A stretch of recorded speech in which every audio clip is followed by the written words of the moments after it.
আসসালামু আলাইকুম প্রিয় দেশবাসী, আমার এই ভিডিওটি দেশ এবং দেশের বাইরে থেকে যারা দেখছেন সবাইকে অনেক অনেক ধন্যবাদ। আশা করি আল্লাহর রহমতে আপনারা সবাই ভালো আছেন, আমরাও আল্লাহর রহমতে ভালো আছি।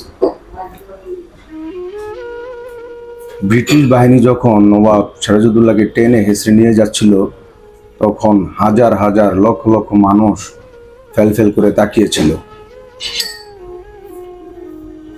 কেউ কোনো প্রতিবাদ তো দূরের কথা, কেউ আগেও আসেনি, শুধু নীরব দর্শকের ভূমিকা পালন করেছিলেন তখন বাংলা, বিহার, উড়িষ্যার জনগণ। ব্রিটিশ যে রবার্ট ক্লাইভ ছিলেন, উনি বাংলাদেশিদের ব্যাপারে ভালো করে আন্দাজ করছিলেন যে এখানে একটি হীনমন্যতা বা দ্বিধাগ্রস্ত স্বার্থ লোভী বা স্বার্থনিশী লোভী কিছু দল বা লোক আছে, এদেরকে হাত করতে পারলে আমি নবাবকে পরাজিত করতে পারবো। অনেকে বলে যে মির্জাফরের সাথে হাত করে বা মির্জাফর, উমিচাঁদ, রায়বল্লভ, ঘুষিটি বেগম তাদের সাথে অথবা চুক্তি করে নবাব সিরাজউদ্দৌলাকে পরাজিত করেছেন। না, তিনি দেখতে পাচ্ছেন যে ওই সময়কার আমলে নবাব সিরাজউদ্দৌলার 10,000 অশ্বারোহী ছিল এবং 30,000 পদাতিক বাহিনী ছিল, অসংখ্য গোলা বারুদ কামান ছিল। তা সত্ত্বেও কেন রবার্ট ক্লাইভ এখানে এত রিস্ক নিয়ে গেলেন? কারণ তিনি দেখছে যেই জাতিকে বা যেই বাহিনীকে বা তার বিশ্বস্ত লোককে দাবার গুটির মতো চাল দিলে তারা সেভাবেই চলে। তো উনি তখনই একটি চিন্তা করছে যে এই জাতিকে পরাজিত করা কোনো ঘটনাই না। কিন্তু রবার্ট ক্লাইভ উনি ওনার ডায়েরিতে লিখে গেছেন যে বাঙালি তামাশার জাতি। আমাদের 3,000 সোলজার ছিল, আর তারা যে পরিমাণ লোক দাঁড়িয়েছিল, যদি একটা করে পাথর ছুঁড়ে মারতো ব্রিটিশ বাহিনী ওখানে পরাজিত হয়ে যায়। কিন্তু কেউ কিছু বলেনি। তাকে টেনে হিস্ট্রি নিয়ে যাওয়ার পরে বিষাক্ত ছুরি দিয়ে আঘাত করার আগে তাকে কি করেছে জানেন? একটি সিংহাসন বানিয়েছিল কাটাওয়ালা, সেই সিংহাসনে তাকে জোরপূর্বক বসায়া তাকে জোতা নিক্ষেপ করা হয়েছিল। এবং এই দেশেরই মানুষ, এই বাংলা, বিহার, উড়িষ্যার মানুষ তখন অনেকে ফুর্তি করেছিল, তাকে অনেক ধরনের বেজ্জতি করেছিল। এর পরিণামে 200 বছর গোলামি করতে হয়েছিল বাঙালি জাতিকে। সবচেয়ে দুঃখের বিষয় হচ্ছে আমরা এখনো পরাধীন।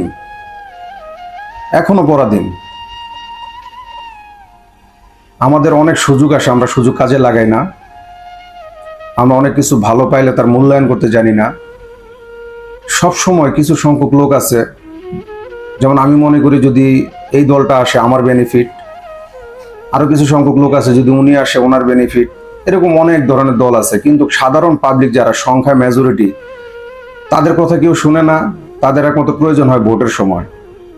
তো যে কথাটা বলতে চাইছিলাম, রবার্ট ক্লাইভ চিন্তা করছে যে বাঙালি বা নবাব সিরাজউদ্দৌলার এই 10,000 অশ্বারোহী, 30,000 পদাতিক বাহিনী, এত কামান গোলাবারুদ থাকা সত্ত্বেও কেন রিস্ক নিছেন?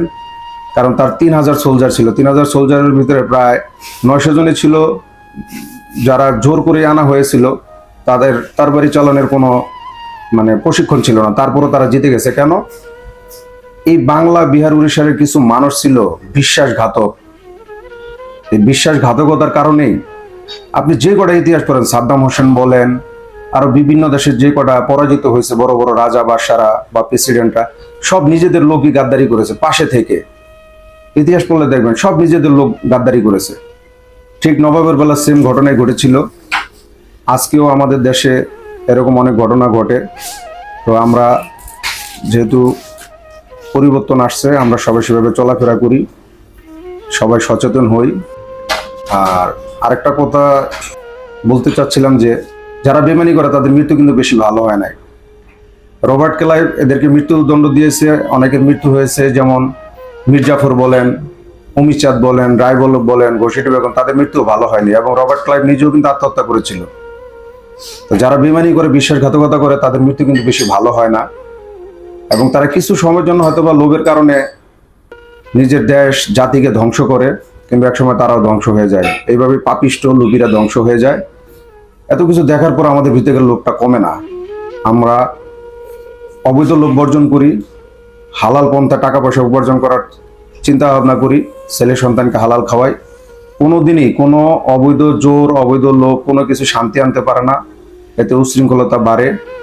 একদিন আপনার নাম থাকবে না, কিন্তু ভালো কিছু করে যদি যান। নবাব সিরাজউদ্দৌলার নাম সবাই নেয়, মির্জাফরের নাম অনেকে নেয়, কিন্তু মির্জাফর একটা গালি। ঘসিটি বেগম, রায়বল্লভ, অমিচাঁদ, তাদেরকে মানুষ দেখতে পারে না। তো আজ এই পর্যন্তই। দোয়া করবেন। আসসালামু আলাইকুম রহমতুল্লাহ বরকাতুহ।